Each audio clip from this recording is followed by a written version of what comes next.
In front of me is iPhone 16e, and today I would like to show you how you can set up Face Unlock.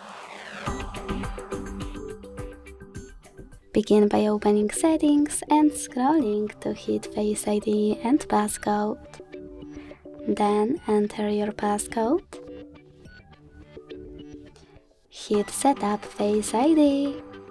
Choose Get Started, keep your face in frame and follow all of the instructions from your screen.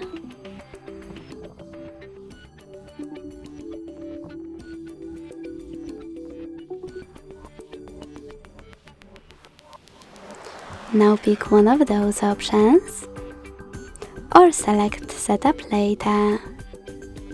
Hit Done.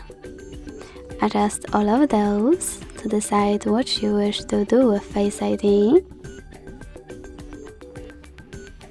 Manage all of those, and when you finally finished, go back to check it out. So when I switch off my screen and turn it back on, I can see that Face Unlock is working properly.